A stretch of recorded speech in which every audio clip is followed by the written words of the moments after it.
शाह अकबर और उनके नवरत्न बीरबल के किस्से काफी मशहूर हैं। आइए सुनते हैं उनका एक नया किस्सा। तीर्थ यात्रा। एक गरीब महिला थी जो दूसरे लोगों के लिए खाना बनाकर अपना गुजारा करती थी।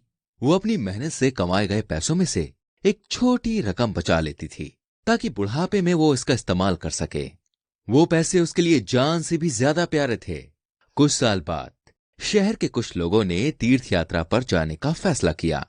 महिला ने सोचा, जब ये लोग जा ही रहे हैं तो मैं भी इनके साथ चली जाती हूँ।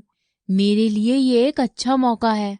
पर वो अपने बचाए हुए पैसों के बारे में चिंतित थी। अपनी इतनी मेहनत की कमाई का वो क्या करे। तीर्थ यात्रा पर इसे साथ ले जाना उचित नहीं था क्योंकि लुटेरे एक बड़ा खतरा थे।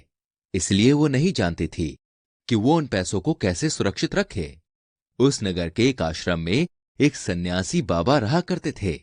महिला को यकीन था कि उनका पैसा ऐसे पवित्र व्यक्ति के हाथों में सुरक्षित रहेगा। तो वो महिला उस सन्यासी के पास गई और उन्हें अपनी समस्या बताई।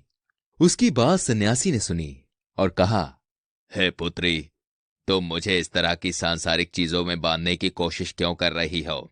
मेरे लिए तो सोना और मिट्टी एक ही मूल्य है। तुम अपना धन अपने पास ही रखो।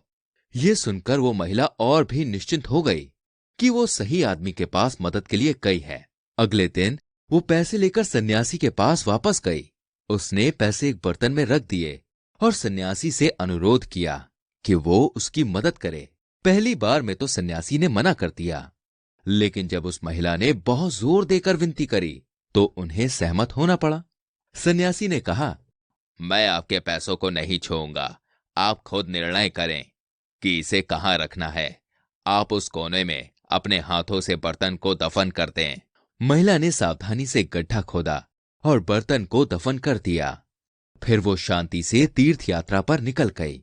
कुछ दिनों के बाद वो तीर्थ यात्रा से वापस शहर लौटी। वो सीधे सन्यासी के आश्रम जा पहुंची और उनसे पैसों के बारे में पूछा। सन्यासी ने कहा, मुझे इससे कोई लेना देना नहीं है। ये आपका पैसा था, आप इसे खुद ले सकती हैं। वो महिला आश्रम के उस कोने में गई जहां उसने बर्तन दबाया था और खुदाई करने लगी, लेकिन पैसे का बर्तन अब वहां नहीं था। उसे विश्वास नहीं हो रहा था कि उसकी सारी मेहनत की कमाई गायब हो गई। वो सन्यासी से जाकर कुछ नहीं कह सकती थी क्योंकि उसने शुरुआत में ही चेतावनी दे दी थी कि उन्हें उस महिला के पैसों से कोई मतलब नहीं है। वो काफी परेशान हो गई और सोचने लगी कि अब वो क्या करे। सोचते सोचते वो गरीब महिला अपने घर वापस चली गई। पर सब कुछ खोने के बाद वो चुप कैसे बैठ सकती थी। बहुत सोचने के बाद वो बीरबल के पास गई और उन्हें अपना किस्सा बताया। बीरबल ने उसकी बात ध्यान से सुनी और अगली कुछ देर रुकने को कहा। इसी बीच बीरबल ने अपने एक नौकर को गहनों का एक ताबूत दिया और कहा, सुनो, तुम उस सन्यासी के पास जाओ और उनसे कहना कि ये गहने मेरे भाई के हैं जो विदेश गए हैं। वो 2 से 3 दिनों के अंदर यहां आने वाले हैं। तुम्हें एक जरूरी काम आन पड़ा है जिसके लिए तुम्हें शहर से बाहर जाना होगा। इसीलिए इन गहनों को सुरक्षित रखने के लिए सन्यासी जी इनको अपने पास रख लें। बाद में बीरबल ने महिला को बुलाया और कहा, जब मेरे नौकर और सन्यासी बात करने में व्यस्त होंगे तो उनकी झोपड़ी में प्रवेश करके सन्यासी से अपने पैसे मांग लेना। बीरबल के निर्देश अनुसार नौकर गहनों के ताबूत के साथ सन्यासी के पास गया। पहले तो सन्यासी ने गहनों को अपने पास रखने से मना कर दिया। नौकर ने उन्हें मनाने की बहुत कोशिश की। तभी, जैसा कि पहले तय किया गया था, महिला आश्रम में आई और सन्यासी से अपने पैसे मांगने लगी। महिला को देखकर सन्यासी डर गया और सोचने लगा, अगर नौकर को इस बारे में पता चलेगा तो ये गहनों का ताबूत वापस ले जाएगा।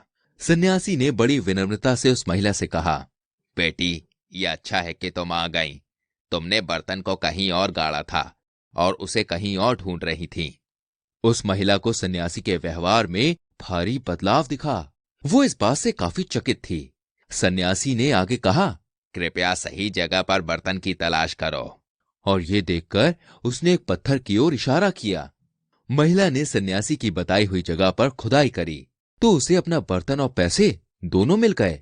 उन्हें लेकर वो सीधे बीरबल के पास दौड़ी चली गई।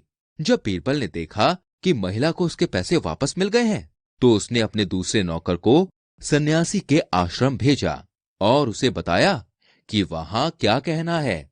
दूसरा नौकर आश्रम पहुंचा और उसने पहले नौकर से कहा, सुनो भाई, तुम्हारा भाई अचानक विदेश से वापस आ गया है और तुम्हारा इंतजार कर रहा है।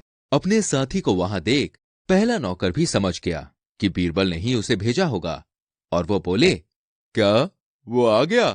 फिर मेरी भाई चिंता खत्म हो गई और हमें अब सन्यासी बाबा को तंग नहीं करना पड़ेगा। दोनों नौकरों ने गहनों के ताबूत को उठाया और आश्रम से निकल गए। इस तरह महिला को अपने पैसे वापस मिल गए और सन्यासी के हाथ भी कुछ नहीं लगा। क्या पॉडकास्ट सिर्फ बड़ों के लिए होते हैं? बिल्कुल नहीं। मिलिए इंडिया के सबसे बड़े बच्चों के ऑडियो नेटवर्क चाइम्स से। यहाँ आपको मिलेंगी अकबर, बीरबल और तेनालीराम जैसी मजेदार कहानियाँ, विज़र्ड ऑफ दार्जिलिंग और पिनोकियो जैसी ऑडियो बुक्स, लिटिल एक्सप्लोरर्स और कभी सोचा है जैसे साइंस पॉडकास्ट्स। आज ही डाउनलोड करें चाइम्स पॉडकास्ट ऐप एप्पल या गूगल प्ले स्टोर से।